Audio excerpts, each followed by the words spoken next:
እሱን ሊሰብራችሁ አይደለም፣ ለአንድ ነገር እያዘጋጃችሁ ነው። በነገሮች መካከል ስላሉ ልዩነቶች ግንዛቤ ሊሰጣችሁ ነው። እናም ህይወታችሁን ይቀይረዋል። ያስሚን ሙጃሂድ። አላህ እንዲህ ይላል፣ الذي خلق الموت والحياة ليبلوكم أيكم أحسن عملا وهو العزيز الغفور። ያ የትኛችሁ ስራው ይበልጥ ያማረ መሆኑን ሊሞክራችሁ ሞትንና ህይወትን የፈጠረ ነው። እርሱም አሸናፊው መሐሪው ነው። አልሙልክ 2 ምዕራፍ 1 ቁርጠኝነት። ሰዎች ለምን ይለያያሉ? የ17 ዓመት ልጅ እያለሁ አንድ ህልም አይቼ ነበር። መስጂድ ውስጥ ተቀምጬ አንድ ትንሽ ልጅ ወደ እኔ ተቀመጥኩበት መጣ እንዲህ ብላ ጠየቀችኝ፣ ሰዎች ለምን ይለያያሉ? ለምን አንደኛቸው ሌላኛውን ጥለው ይሄዳሉ? እርግጥ ጥያቄው የትንሽዬዋ ልጅ ግላዊ ጥያቄ ቢሆንም ለመጠየቁ ለምን እኔ ተመረጥኩ ብዬ ማሰብ ያልቀረም። በተፈጥሮ ከሰው መለየቱ የሚከብደኝ አይነት ሰው ነኝ። ከልጅነቴ ጀምሮ ይህ ጠባይ ግልጽ ነበር። ገና በመጀመሪያ ደረጃ ትምህርት ላይ ሳለን እንኳን ቢጤዎች ቤተሰቦቻቸው ሲለዩዋቸው በቀላሉ የወላጆቻቸውን መለየት መርሳት ሲችሉ፣ ለኔ ግን ከባድ ነበር። አንድ ስሜት ውስጥ ከገባሁ እንባዬን በቀላሉ መቆጣጠር ይቸግረኝ ነበር። ባደኩ ቁጥር በዙሪያዬ ካለ ነገር ጋር ሁሉ መጣመርና አለመለየትን ተላመድኩ። ገና የመጀመሪያ ክፍል ተማሪ እያለሁ ነበር ምርጥ ጓደኛ እንደሚያስፈልገኝ ያወቅኩት። እያለኩ ስመጣ ከጓደኞቼ ጋር በምንለያይበት ጊዜ ሁሉ ውስጤ ይጎዳል። ሰዎች፣ ቦታዎች፣ ክስተቶች፣ የተለያዩ ፎቶግራፎች፣ ነገሮች ወዘተ የእነዚያ ነገሮች ውጤቶች ጭምር መለየት የማልፈልጋቸው ከኔ ጋር አጥብቆ የተቆራኙ ነገሮች ሆኑ። ነገሮች እኔ በማስበው መልኩ ካልሰሩ አሊያም ካልሄዱ ወይም እኔ እንደምገምተው ካልሆኑ ጭምር በጣም እጎዳ ነበር። ማዘኑና መጎዳቱ ቀላል ስሜት ብቻ አልነበረም፣ ትልቅ መቅሰፍት ይወረደብኛል እንጂ። አንዴ ከወደቅኩ ሙሉ በሙሉ የመዳኑ ነገር ከባድ ነው የሚሆነው። በቀላሉ አልደርሳም። ስብራቴም በቀላሉ የሚጠገን አይሆንም። ጠረጴዛችሁ ጠርዝ ላይ ትታችሁ የነበረ የአበባ ማስቀመጫ ብርጭቆ አንዴ ወርቆ ከተሰበረ ዳግመኛ ሊጠገን እንደማይችለው ሁሉ የኔም ነገር እንደዚያው ነበር። ይሁን እንጂ ችግሩ ያለው ከአበባ ማስቀመጫው አልነበረም፣ እንዲሁም ብርጭቆ እንዲሰበር ካደረገው ክስተትም አይደለም። ችግሩ እኔ ሁሌም ቢሆን ነገሮችን በጠረጴዛ ጫፍ ማስቀመጥ ነው። ባለኝ ተዛምዶሽ ሁሉ ፍላጎቶቼን ለማሳካት በግንኙነቶቼ ላይ ጥገኛ ነበርኩ። እነዚያን ግንኙነቶች ነው ደስታዬን፣ ሐዘኔን፣ ምሉዕነቴን፣ ባዶነቴን፣ ደህንነቴን እንዲሁም ጤናዬን ጭምር እንዲወስኑ ቀውስ ውስጥ እንዲከቱኝ ስልጣን የሰጠኋቸው። የተደገፍኳቸውና ጥገኛ የሆንኩባቸው ነገሮች መውደቁ በማያጠራጥር ቦታ ላይ ከተቀመጠው የአበባ ብርጭቆ ጠርሙስ ጋር ተመሳሳይ ናቸው። ስለዚህ በገዛ እጄ ራሴን ለመሰበር ያዘጋጀሁት እኔ ነኝ። በእርግጥ መጎዳቴ በየጊዜው መሰበር አልቀረም። የመሬት ስበት ለአበባው ማስቀመጫ መሰበር ምክንያት ሆኖ መወቀስ እንደሌለበት ሁሉ ለኔ መሰበር ምክንያት የሆኑ ሰዎችም ወቀስ የለባቸውም። እኛ ለድጋፍ ብለን የተደገፍነው ቀመጥ ድንገት ተሰብሮ ቢወድቅም የፊዚክስ ሕግ ልንወቅስ አንችልም። ጨረሮ እኛን ለመሸከም የተፈጠረ አይደለምና እኛ ልንደገፍበትና ሙሉ ክብደታችን ልናሳረፍ የሚገባው በአላህ ብቻ ነው። በቁርአን ውስጥ ይኸው ተነግሯል እንዲህ በማለት فمن يكفر بالطاغوت ويؤمن بالله فقد استمسك بالعروة الوثقى لا انفصام لها والله سميع عليم። በጣዖትም የሚክርና በአላህ የሚያምን ሰው ለእርሷ መበጠስ የሌላትን ጠንካራ ዘለበት በእርግጥ ጨበጠ፣ አላህም ሰሚ አዋቂ ነው። ሱረቱል በቀራ አንቀጽ 256። በዚህ አንቀጽ ውስጥ ወሳኝ የሆነ ትምህርት አለ። ያም አንድ ልንመረኮዝበት የሚገባ ጠንካራና የማይሰበር እጅ የመኖሩ ምስጢር ነው። ልንጠጋበት የሚገባው አስተማማኝ ቦታ አንድ ነው። ግንኙነታችንን ከእርሱ ጋር ልናጣብቅ የሚገባና የሚያስፈልገንን እውነተኛ ቦታ፣ ፍጹም የሆነውን ደስታ፣ ምሉዕነትና ደህንነት የምናገኝበት ቦታ ነው። ያም ቦታ የአምላካችንን የፈጣሪያችንን የአላህ ነው። የማንነትና የህልውናችንን ትርጉም የምናገኝበት ቦታ፣ ያም አምላካችን ነው። ፈጽሞ ከሱ ውጭ ሌላ ሊሆን አይችልም።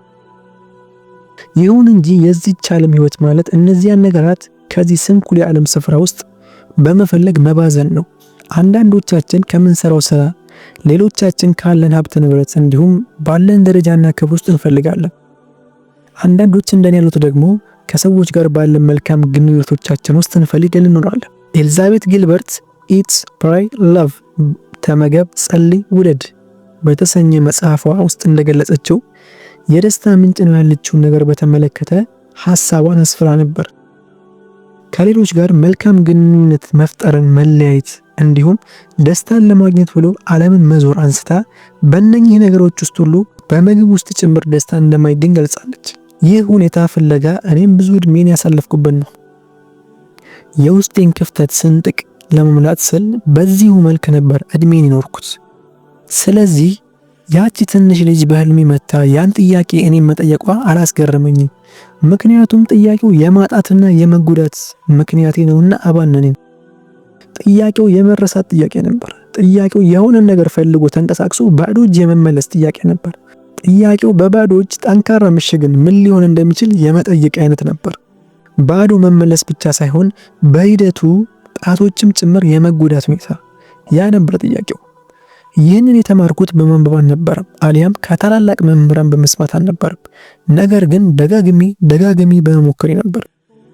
እናም የትንሿ ልጅ ጥያቄ በመሰረታዊነት የኔ የራሴም ጥያቄ ሆነ። ራሴ መጠየቅ ያለብኝ ጥያቄው ለዚች በጊዜያዊነት ስለተጣመርናትና ስለምንኖርባት ለተወሰነ ጊዜ ብልጭ ብላ ስለምትጠፋ ዱንያ ነበር። ስለዚያች ሰዎች ዛሬ ከኛ ጋር ታይተው ነገ ርቀውን አሊያም በሞት ተለይተውን ተተዋት ስለሚሄዷት ዱንያ። ይህ እውነታ በእርግጥም ውስጣችን ይወደዋል፣ ምክንያቱም ከትክክለኛ ተፈጥሯችን ጋር አይሄድምና። እኛ እንደ ሰው ነገሮችን እንድንፈልግ፣ እንድንወድ፣ ፍጹምና ቋሚ ለሆነ ነገር እንድንባትል ሆነን የተሰራ። በአፈጣጠራችን ዘላለማዊ የሆነ ነገር ፈላጊዎች ነን። ይህም የምንፈልገው ለዚህ ህይወት ያልተፈጠረን በመሆኑ ነው። ምክንያቱም የመጀመሪያና እውነተኛ ቤታችን ጀነት ነው፣ ያ ፍጹምና ዘላለማዊ ህይወት የሚገኝበት ዓለም። የዚህ አይነት ህይወት መናፈቅ የህይወታችን አካል የሆነው ለዚሁ ነው። ችግሩ ያንን ህይወት እዚህ ምድር ላይ ለመፈለግ መሞከራችን ነው። እናም ይህች ዓለም ያልሆነችውን ለማድረግ ብዙ እንባክናለን፣ እንጥራለን፣ እንደክማለን። ግን የሚሆን ነገር አይደለም፣ አይሆንም። ከእውነቱ ለማምለጥ ብዙ እንጥራለን። ከእኛነታችን ለመሸሽ የተለያዩ መዋቢያዎችንና ከእድሜያችን ለመሸሽ የቀዶ ጥገና ጭምር እናደርጋለን። ይህ ሁሉ ይህች ዓለም ያልሆነችውን እንድትሰጠንና ያልሆነችውን እንድትሆን በማሰብ ነው። ይህ ግን ፈጽሞ ሊሆን የሚችል አይደለም። ስለሆነም ይህች ዓለም ልባችን ውስጥ አድርገን የምንኖራት ከሆነ ተሰብረናለች፣ ትጎዳናለች። ምክንያቱም የዱንያ ትርጓሜ ጥንትም ሆነ አሁን ተፈጥሯዊ፣ ጊዜያዊና እንከን የሞላባት እኛ ልንመኘው ከሚገባው ነገር በተቃራኒ የምትጓዛት። አላህ በውስጣችን ያስቀመጠው ምኞት ሊሟላ የሚችለው ዘላለማዊና ፍጹም በሆነ ነገር ነው። እኛ ግን ጊዜያዊና ጠፊ በሆነ ነገር ውስጥ መሟላትን በመፈለግ ከስር ብዱም ኋላ እንባከናለን። በባዶ እጃችን አለት እየቆፈረ መሆኑ ሊታወቀን ይገባል። በተፈጥሮ ጊዜያዊ የሆነውን ዓለም ዘላለማዊ እንዲሆን መጠበቅ ልክ ከእሳት መሃል ውሃን ለማውጣት እንደመሞከር ነው። ትርፉ መቃጠል ብቻ ነው። በዱንያ ላይ ተስፋ ማድረጋችንን ስናቆም ብቻ ዱንያ ያልሆነችውንና የሌላትን የጀነት ባህሪ ለሷ መስጠት ስናቆም ብቻ ነው ይህች ዓለም እኛን መስፈር ልታቆም የምትችለው። እንዲሁም አንድ ነገር መገንዘብ አለበት። ምንም ነገር ያለ ምክንያት የሆነ የለም። ምንም የልብ መሰበር ሳይቀር ያለ ምክንያት የሆነ የለም። ህመም እንኳን ሳይቀር ለአንድ ዓላማ የሚከሰት ለሆነ ምክንያት የሚፈጠር ያ መሰበር፣ ያ ህመም ለኛ መማሪያና የሆነ ነገር ምልክት ነው። አንድ የተሳሳተ ነገር እየሆነ እንዳለ ያመላክተን ነው። የሆነ መለወጥ ያለበት ነገር እንዳለ እየጠቆመን ነው። እጃችን በእሳት ሲቃጠል የሚሰማን ህመም እጃችን ከእሳት ማራቅ እንዳለብን ማስጠንቀቂያ እንደሆነ ሁሉ ውስጣዊ ህመማችን አንድ በውስጣችን ያለን ነገር መቀየር እንዳለብን ማስጠንቀቂያ ነው። ህመሙ ለኛ በሰላሙ ጊዜ መላቀቅ ያልቻልነውን ነገር ሳንወድ በግድ እንድንላቀቀው የተላከ ማስጠንቀቂያ ነው። ለምሳሌ የሆነ ነገር ወደን በተደጋጋሚ እንደምንጎዳው ያንን ነገር በውዴታ ማቋረጥ ያልቻለን እንደሆነ ህመም ተከትሎ ይመጣል። ዱንያ በጉዳችን ቁጥር ህመሙን እዚያው በዚያው ማስታመም ሳይሆን መራቁና መላቀቁ ነው መፍትሄ የሚሆነው። እንደ ጉዳያችን እያወቅን ልንወዳት አይገባም። ህመማችን እኛ አጥብቀን የተቆራኘነው ነገር የቱ ጋር እንዳለ ጠቋሚያችን ነው። እንድናነባ ያደረገን በጣም ያሰቃየን ነገር የውሸት ተዛምዶ ነው። እነዚያ አላህን ርቀን የተጣበቅንባቸው ነገሮች ናቸው። ከአላህ ጋር እንዳንገናኝ በመንገዳችን ገብተው ጋሬጣ የሆኑብን። ህመሙ በራሱ ይህንኑ የውሸት ትስስራችን አመላካች ማስረጃ ነው። ህመማችን እኛ የማንፈልገውና በህይወታችን ውስጥ መቀየር የምንፈልገው ነገር መቀየር እንዳለብን እድል ይፈጥርልናል። በእርግጥም መቀየር ያለብን ነገር ስለ መቀየር ስናስብ መለኮታዊ መመራት አለን።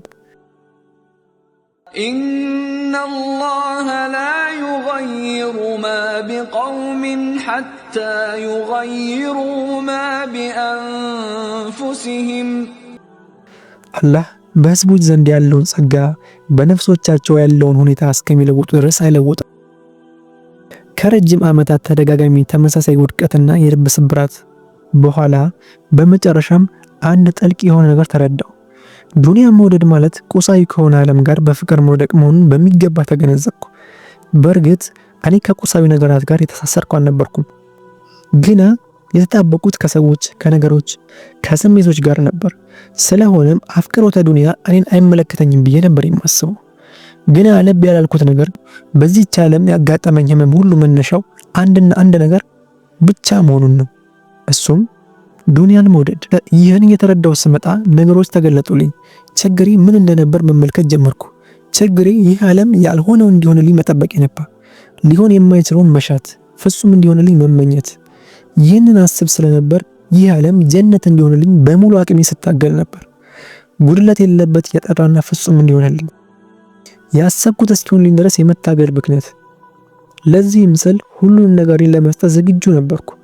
ይህም ማለት በዙሪያ ያሉ ሰዎች ጉድለት የሌለባቸው፣ ግንኙነቶቼ ሁሉ ጉድለት የሌለበት እንዲሆን እመኝ ነበር።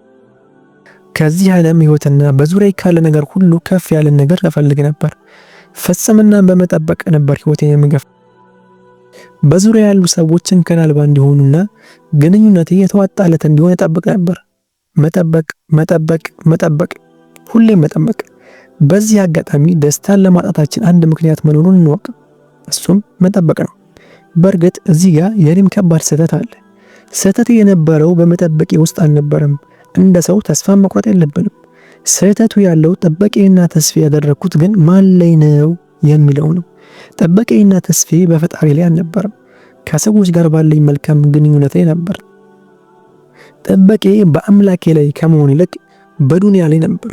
እናም በዚህ ጊዜ አንድን ጥልቅ እውነት ተገነዘብኩ። አንድ የቁርአን አንቀጽ አነቃኝ። አእምሮዬ ላይ እየተብላላ ቆየ። የሚገርመው ቀድሞ የሰማሁትና የማውቀው አንቀጽ ነው ዛሬ ያነቃኝ። ደጋግሜ ቀርቼዋለሁ። በየሰላቱ የምሰማው አንቀጽ ነው። ኢነል ለዚነ ላ የርጁነ ሊቃአና ወረዱ ቢልሐያቲ ዱንያ ወጥመአኑ ቢሃ ወለዚነ ሁም ዐን አያቲና ጋፊሉን። እነዚያ መገናኘታችንን የማይፈሩ ቅርቢቱንም ሕይወት የወደዱ በእሷም የረኩ እነዚያ እነሱ ከአንቀጾቻችን ዘንጊዎች የሆኑ። ሱራ ዩኑስ አንቀጽ 7። እዚህ ዓለም ላይ ሁሉም ነገር አለው በሚለው ውስጥ እንጂ ተስፋዬ ጌታዬን በመገናኘት ውስጥ አልነበረም። ተስፋዬ ዱንያ ላይ ነበር፣ በእሷ መተማመን። ተስፋን በዱንያ ላይ ማስቀመጥ ማለት ምን ማለት ነው? ይህ ነገር ሊቀረፍ የሚችለው እንዴት ነው? ጓደኞች ቢኖራችሁ ጓደኞቻችሁ ባዶነታችሁን ክፍተታችሁን ሁሉ እንዲሞላችሁ አትጠብቁ። ትዳር ስትይዙ የትዳር አጋራችሁ ሁሉን ነገር እንዲያሟላላችሁ አትፈልጉ። የሥራ ሰው ስትሆኑ ሙሉ ተስፋችሁ በውጤቱ ላይ አታደርጉ። ችግር በሚገጥማችሁ ጊዜ የራሳችሁ ጥገኛ አትሆኑ። በሰዎች ላይ ፈጽሞ ጥገኛ አትሆኑ። በጌታችሁ ተመኩ፣ የእሱም ጥገኛ ሆኑ።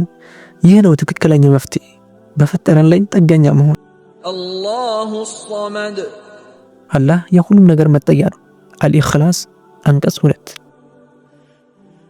ችግር የለውም የሰዎችን እገዛና እርዳታ ፈልጉ። ነገር ግን አንድ ነገር ልብ በሉ፣ ሰዎች ፍጹም በሆነ መልኩ ሊያድኗችሁም ሆነ ሊረዷችሁ አይችሉም።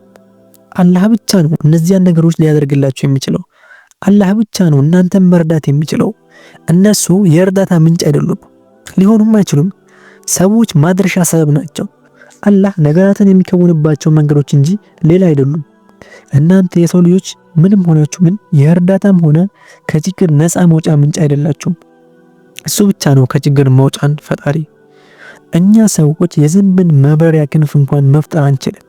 ግን ያልሆነውን ብለን በማሰብ ብዙ ርቀን ተጉዘናል። አላህ ነው ነገራትን ከምንም የሚፈጥር። ቁርአንም ይህን አስረግጦ ይነግረናል። ያ አዩሃ ናሱ ضرب مثل فاستمعوا له إن الذين تدعون من دون الله لن يخلقوا ذبابا ولو اجتمعوا له وإن يسلبهم الذباب شيئا لا يستنقذوه منه ضعف الطالب والمطلوب. እናንተ ሰዎች ሆይ አስደናቂ ምሳሌ ተገለጸላችሁ፣ ለእርሱም አድምጡት።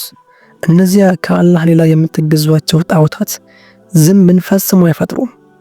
ለእርሱ ለመፍጠር ቢሰበሰቡም እንኳን አይችሉም። አንዳችኛው ነገር ዝንቡ ቢነጥቃቸው ከእርሱ አያስጥሉትም። ተፈላጊውም ደከሙ። ሱረቱል ሐጅ አንቀጽ 73። ከሰዎች ጋር ውጫዊ ግንኙነት ብትፈጥሩ ልቦናችሁን ግን ወደ ጌታችሁ አድርጉ። ከሰዎች ጋር ያላችሁ ግንኙነት አካላዊ ይሁን። ተስፋም በአላህ ላይ ብቻ አሳደሩ። እሱም ብቻ አግኙት። ነቢዩላህ ኢብራሂም አለይሂ ሰላም ይህንን በአማረ መልኩ ገልጸውታል እንዲህ በማለት ኢኒ ወጀህቱ ወጅሂየ ሊለዚ ፈጠረ ሰማዋት ወልአርض ሐኒፋ ወማ አነ ሚነል ሙሽሪኪን። እኔ ለዚያ ሰማያትና ምድር ለፈጠረው አምላክ ቀጥተኛ ስሆን ፊቴን አዞርኩ፣ እኔም ከአጋሪዎች አይደለሁም። ሱረቱል አንዓም አንቀጽ 79። ነቢዩላህ ኢብራሂም አለይሂ ሰላም ወደዚህ ግንዛቤ ከመምጣታቸው በፊት ጨረቃን፣ ፀሐይንና ከዋክብትን ተመልክተው ከጉድለት የጠሩ አለመሆናቸውን ተገንዝበው ነበር። እሳቸው በፈቃዳቸው ፊታቸውን ወደ አላህ ሱብሓነሁ ወተዓላ ብቻ አዞሩ። እንደ አባታችን ኢብራሂም አለይሂ ሰላም ያለ መታመን፣ ተስፋ ማድረግና ጥገኝነት በአላህ ላይ ብቻ ሊሆን የተገባ ነው። ያንን ስናደርግ የልብ እርካታና ውስጣዊ ሰላም እናገኛለን። ውስጣችን ዘላቂ ካልሆነና ጊዜያዊ ከሆነው ጋር ተጣምሮት ሲፈጠር በተረጋጋ ሁኔታ መገንዘብ ሊኖረን አይችልም። በአንድ ወቅት ደስተኛ እንሆናለን። ደስተኛ የሆንበት ምክንያት ሲቀየር ደስታችንም አብሮ ይቀየራል። ከዚህ ሀዘን ውስጥ እንወድቃለን። የደረሰብንን ሁኔታ እንኳን መረዳት ሳንችል ከአንዱ ጥግ ወደ ሌላኛው እየተወዛወዝን ስንባክን እንኖራለን። ከዚህ ሁኔታ ጋር እንደተጣበቅንም እንኖራለን። ታዲያ መጠበቅ አለብን። ተቀያሪ በሆነ ነገር ላይ ጥገኛ ሆነን ሳለ ተቀያሪ ያልሆነ ዘውታሪ ደስታን እንዴት ልናገኝ እንችላለን? ፍጹም እርጋታና ዘላቂ የሆነ ውስጣዊ ሰላምን አናገኝም። በስሜት ተቀያሪነት ውስጥ የምንዘወትረውም ጥገኝነታችን ዘላቂና ቀጣይ በሆነው ነገር ላይ ያላደረግን በመሆኑ ነው። ጥገኝነታችንና ግንኙነታችንን ዘላለማዊና ተቀያሪ ባልሆነው ላይ እስካላደረግን ድረስ የህይወት ብክነታችን ይቀጥላል። ቋሚ የሆነን ደስታ እንዴት ቋሚ ካልሆነ ነገር ውስጥ እንፈልጋለን? የኸሊፋው አቡበከር ረዲየላሁ ዐንሁ ንግግር ይህን ሁኔታ ይበልጥ የሚያበራራልን ነው። የአላህ መልእክተኛ ሰለላሁ ዐለይሂ ወሰለም ይህችን ዓለም በሞት በተለያዩ ጊዜ ባልደረቦቻቸው ራሳቸውን መቆጣጠር ተስኗቸው ዜና እረፍታቸውንም ማመን አቅቷቸው ነበር። ማንም ሰው የአቡበከርን ያህል የአላህ መልእክተኛ ሊወድ አይችልም። ሆኖም እሳቸው አንድ ሰው ጥገኝነቱንና ተስፋውን በማን ላይ ማሳረፍ እንዳለበት ተገንዝበው ነበር። እናም እንዲህ በማለት ተናገሩ። ሙሐመድን የሚያመልክ ካለ እወቁ፣ ሙሐመድ አልፏል። አላህን የሚያመልክ ግን እወቁ፣ አላህ ዘላለማዊ ነው፣ አይሞትም። ያንን ላቅ ያለ ደረጃ ለመጎናጸፍ ከፈለጋችሁ የመሟላት ምንጫችሁን ምንም ነገር አታድርጉ ከጌታችሁ በስተቀር። አላህን የህይወት ትርጉማችሁ፣ ምልከታችሁና የደስታችሁ ምንጭ አድርጉ። ኢነ أكرمكم عند الله أتقاكم إن الله عليم خبير አላህ ዘንድ በላጫችሁ በጣም አላህን ፈሪያችሁ ነው። አላህ ግልጽን አዋቂ ውስጥንም አዋቂ ነው። ሱረቱል ሁጁራት አንቀጽ 13። ይህንን ካደረጋችሁ የማትሰበሩ ነው የምትሆኑት፣ ድል የምትደረጉም አትሆኑም። ምክንያቱም የተጠጋችሁት ድል የማይደረገውን አምላክ ነውና ፈጽሞ ባዶነት ሊሰማችሁ አይችልም። መሟላትን ያገኛችሁት ዘላለማዊና እውነት ከሆነው ጌታ ነውና። የ17 ዓመት ልጅ ሳለሁ ያየሁትንም ሳስብ ያቺ ልጅ እኔ በሆንኩ ብዬ እገረማለሁ። የገረመኝ ለእሷ የመለስኩት መልስ በራሱ አንድ የህይወት ትምህርት በመሆኑ ነበር። ሰዎች ለምንድን ነው የሚለያዩት ብላ እሷ ለጠየቀችን ጥያቄ የመለስኩት መልስ ምክንያቱም የህይወት ፍጹም ስላልሆነ ነው፣ ቢሆንማ ኖሮ ቀጣዩስ ምንድነው ተብሎ ባልተጠየቀ ነበር የሚል ነበር።